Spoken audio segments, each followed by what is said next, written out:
بے شک انسان پر زمانے میں ایک ایسا وقت بھی آ چکا ہے کہ وہ کوئی قابل ذکر چیز نہ تھا. ہم نے انسان کو ملے جلے نطفے سے پیدا کیا تاکہ اسے آزمائیں، تو ہم نے اس کو سنتا دیکھتا بنایا. یقیناً ہم ہی نے اسے رستہ بھی دکھا دیا. اب خواہ شکر گزار ہو خواہ ناشکرا. بے شک ہم نے کافروں کے لیے زنجیریں اور طوق اور دہکتی آگ تیار کر رکھی ہے. جو نیکوکار ہیں وہ ایسی شراب پیئیں گے جس میں کافور کی آمیزش ہوگی. یہ ایک چشمہ ہے جس میں سے اللہ کے بندے پیئیں گے اور اس میں سے چھوٹی چھوٹی نہریں نکال لیں گے. یہ لوگ نظریں پوری کرتے ہیں اور اس دن سے جس کی سختی پھیل رہی ہوگی خوف رکھتے ہیں، اور باوجود کہ ان کو خود کھانے کی چاہت ہوتی ہے مگر فقیروں اور یتیموں اور قیدیوں کو کھلاتے ہیں، اور کہتے ہیں کہ ہم تم کو محض اللہ کی خوشنودی کے لیے کھلاتے ہیں، نہ تم سے بدلہ چاہتے ہیں اور نہ شکر گزاری. ہم کو اپنے پروردگار سے اس دن کا ڈر لگتا ہے جو چہروں کو بگاڑنے والا اور بڑی سختی والا ہوگا. چنانچہ اللہ ان کو اس دن کی سختی سے بچا لے گا اور تازگی اور خوشی عنایت فرمائے گا، اور ان کے صبر کے بدلے ان کو بہشت اور ریشمی لباس عطا کرے گا. اس میں وہ تختوں پر تکیے لگائے بیٹھے ہوں گے. وہاں نہ دھوپ کی حدت دیکھیں گے نہ سردی کی شدت. ان پر درختوں کے سائے قریب ہوں گے اور میووں کے گچھے جھکے ہوئے لٹک رہے ہوں گے، اور خدام چاندی کے برتن لیے ہوئے ان کے ارد گرد پھریں گے، اور شیشے کے نہایت شفاف پیالے اور شیشے بھی چاندی کے جو ٹھیک اندازے کے مطابق بنائے گئے ہیں. اور وہاں ان کو ایسی شراب بھی پلائی جائے گی جس میں ادرک کی آمیزش ہوگی. یہ بہشت میں ایک چشمہ ہے جس کا نام سلسبیل ہے، اور ان کے پاس لڑکے آتے جاتے ہوں گے جو ہمیشہ ایک ہی حالت پر رہیں گے. جب تم ان پر نگاہ ڈالو تو خیال کرو کہ بکھرے ہوئے موتی ہیں. اور بہشت میں جہاں آنکھ اٹھاؤ گے کثرت سے نعمت اور عظیم الشان سلطنت دیکھو گے. ان کے جسموں پر دیبا اور اطلس کے سبز کپڑے ہوں گے، اور انہیں چاندی کے کنگن پہنائے جائیں گے، اور ان کا پروردگار ان کو نہایت پاکیزہ مشروب پلائے گا. فرمائے گا یہ تمہارا صلہ ہے اور تمہاری محنت ہمارے ہاں مقبول ہوئی. اے نبی صلی اللہ علیہ وآلہ وسلم، ہم نے تم پر قرآن بتدریج نازل کیا ہے، تو اپنے پروردگار کے فیصلے کے لیے انتظار کیے رہو، اور ان لوگوں میں سے کسی بدعمل اور ناشکرے کا کہا نہ ماننا. اور صبح و شام اپنے پروردگار کا نام لیتے رہو، اور رات کو بڑی دیر تک اس کے آگے سجدے کرو اور اس کی پاکی بیان کرتے رہو.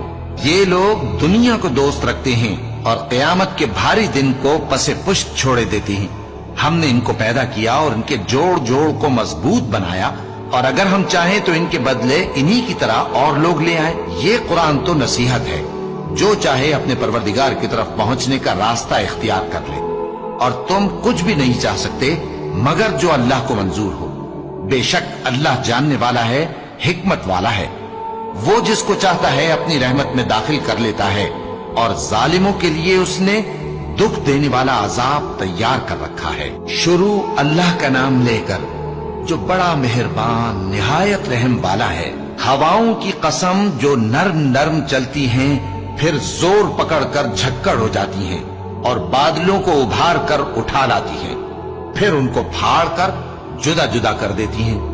پھر فرشتوں کی قسم جو وہی لاتے ہیں تاکہ عذر دور کر دیا جائے یا ڈر سنا دیا جائے کہ جس فیصلے کا تم سے وعدہ کیا جاتا ہے وہ ہو کر رہے گا. جب تاروں کی چمک جاتی رہے، اور جب آسمان میں شگاف پڑ جائیں، اور جب پہاڑ ریزہ ریزہ کر کے اڑا دیے جائیں، اور جب پیغمبروں کے لیے وقت مقرر کر دیا جائے.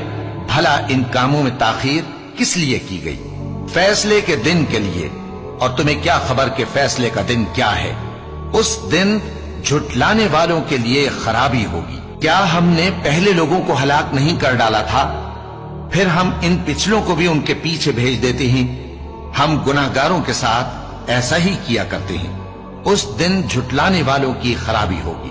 کیا ہم نے تم کو حقیر پانی سے نہیں پیدا کیا، پھر اس کو ایک محفوظ جگہ میں رکھا ایک وقت معین تک، پھر ہم نے اندازہ مقرر کیا، سو ہم کیا ہی خوب اندازہ مقرر کرنے والے ہیں. اس دن جھٹلانے والوں کی خرابی ہوگی. کیا ہم نے زمین کو سمیٹنے والی نہیں بنایا، یعنی زندوں اور مردوں کو، اور ہم نے اس پر اونچے اونچے پہاڑ رکھ دیے اور تم لوگوں کو میٹھا پانی پلایا، اس دن جھٹلانے والوں کی خرابی ہوگی۔ جس چیز کو تم جھٹلایا کرتے تھے اب اس کی طرف چلو، یعنی اس سائے کی طرف چلو جس کی 3 شاخیں ہیں، نہ ٹھنڈی چھاؤں اور نہ شعلوں سے بچاؤ، اس سے آگ کی اتنی اتنی بڑی چنگاریاں اڑتی ہیں جیسے محل، گویا زرد رنگ کے اونٹ ہیں۔ اس دن جھٹلانے والوں کی خرابی ہوگی۔ یہ وہ دن ہے کہ لوگ لب تک نہ ہلا سکیں گے اور نہ ان کو اجازت دی جائے گی کہ عذر کر سکیں۔ اس دن جھٹلانے والوں کی خرابی ہوگی۔ یہی فیصلے کا دن ہے جس میں ہم نے تم کو اور پہلے لوگوں کو جمع کیا ہے۔ اگر تم کو کوئی داؤں آتا ہے تو مجھ سے کر چلو۔ اس دن جھٹلانے والوں کی خرابی ہوگی۔ بے شک پرہیزگار سایوں اور چشموں میں ہوں گے اور میووں میں جو ان کو مرغوب ہوں۔ جو عمل تم کرتے رہے تھے ان کے بدلے میں مزے سے کھاؤ اور پیو۔ ہم نیکوکاروں کو ایسا ہی بدلہ دیا کرتے ہیں۔ اس دن جھٹلانے والوں کی خرابی ہوگی۔ اے جھٹلانے والو، دنیا میں تم کسی قدر کھا لو اور فائدے اٹھا لو، تم بے شک گناہگار ہو۔ اس دن جھٹلانے والوں کی خرابی ہوگی۔ اور جب ان سے کہا جاتا ہے کہ اللہ کے آگے جھکو تو جھکتے نہیں۔ اس دن جھٹلانے والوں کی خرابی ہوگی۔ اب اس کے بعد یہ کون سی بات پر ایمان لائے؟